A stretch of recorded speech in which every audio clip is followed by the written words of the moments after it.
मंडळी 2014 पूर्वी सलग 2-3 वर्ष सर्वाधिक चर्चेला जाणारा विषय होता तो म्हणजे भ्रष्टाचार आणि त्याच्या खालोखाल होता तो म्हणजे काळा पैसा. 2017 साली मात्र महाराष्ट्रात तरी ॲट्रॉसिटी हाच विषय सर्वाधिक चर्चेला गेला.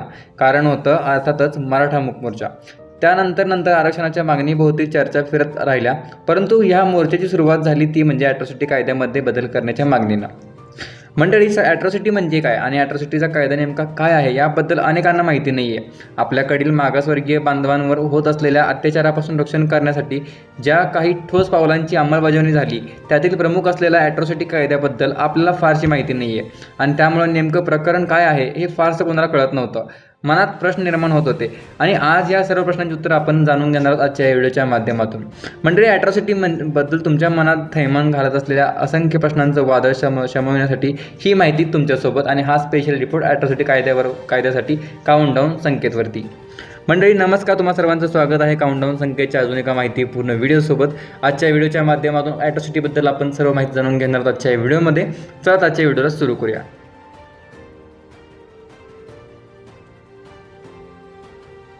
मंडळी, गेल्या अनेक वर्षांमध्ये जे काही कायदे निर्माण करण्यात आले त्यात दलितांना आणि आदिवासींना एका कायद्याचे संरक्षण देण्यात आले. तो कायदा म्हणजे ॲट्रॉसिटी ॲक्ट. आणि या कायद्याला अनुसूचित जाती आणि जमातीतील अत्याचार प्रतिबंधक कायदा 1989 असे संबोधण्यात असं देखील म्हटलं जातं.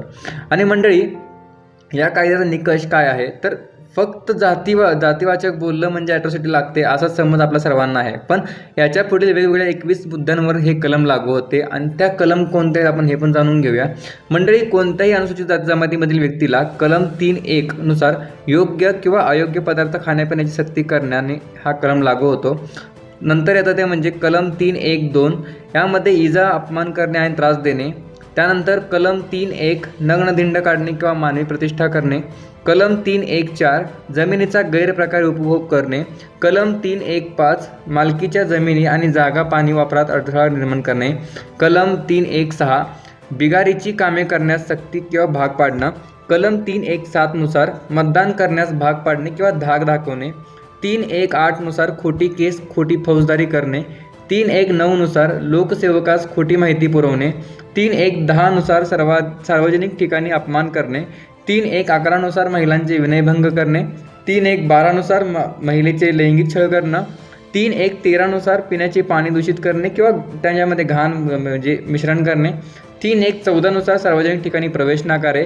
3(1)(15) नुसार घर गाव सोडण्यास भाग पाडणे. 3(2)(1)(2) नुसार खोटी साक्ष आणि किंवा पुरावा देणे. 3(2)(3) नुसार नुकसान करण्यासाठी आग लावणे. 3(2)(4) नुसार प्रार्थनास्थळ अथवा निवासाच्या ठिकाणाला आग लावणं.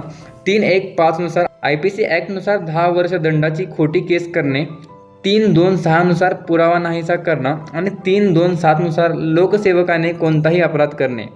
मंडळी, अशा कुठल्याही अनुभवातून जाण्यास भाग पाडले तर अनुसूचित जाती अत्याचार प्रतिबंधक कायदा म्हणजेच ॲट्रॉसिटी लावता येत असते. भारतीय दंडविधान IPC नुसार कोणत्याही गुन्हेगारास 10 वर्ष शिक्षा आहे, परंतु अनुसूचित जाती जमातीच्या व्यक्तीला संबंधित कायदा असेल तर जन्मठेप देखील होऊ शकत असते. त्याबरोबरच हा कायदा विश्वनाथ प्रताप सिंह यांच्या कारकिर्दीत झाला आणि आज असे लक्षात येतं की हा कायदा चांगला परिणामकारक देखील ठरला आहे. त्यातील तरतुदी खूप कडक वाटतील. या कायद्यानुसार मंडळी कोणताही आरोपीला जामिनावर सोडता येत नसतं किंवा एका अर्थाने प्रत्येक आरोपी गुन्हेगार आहे आणि असं या कायद्यात गृहीत धरलं जातं. या प्रकारच्या कायद्यामुळे दलितांना आणि आदिवासींना फार मोठ्या प्रमाणात संरक्षण देखील मिळालं आहे. परंतु या ॲट्रॉसिटी ॲक्टचा वापर करून खोट्या केसेस फाईल देखील केल्या जातात असं म्हणणारा एक गट देखील निर्माण झाला आहे. आणि अनेकांची ही तक्रार देखील आहे की कोणत्याही प्रकारचा वाद झाला, मतभेद झालं किंवा वादाचं रूपांतर मोठ्या भांडणांतर झालं तर ॲट्रॉसिटी गुन्हा दाखल करण्याची धमकी दिली जाते. आणि भांडणाऱ्या दोघांपैकी एक जरी ॲट्रॉसिटी ॲक्टद्वारे संरक्षित समूहातील असेल तर अशी धमकी देऊन भांडण जिंकण्याचा प्रयत्न देखील केला जातो.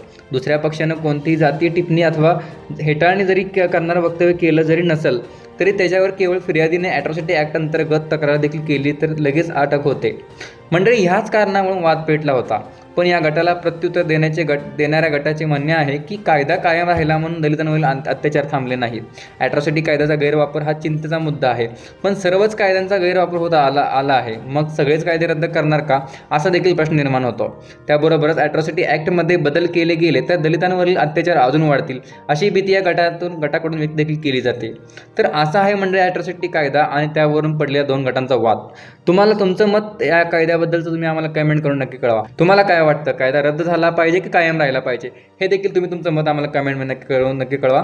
लवकरच भेटूया एका माहितीपूर्ण व्हिडिओसोबत. तोपर्यंत तुम्ही बघत राहा सर्वजण काउंटडाऊन संकेत.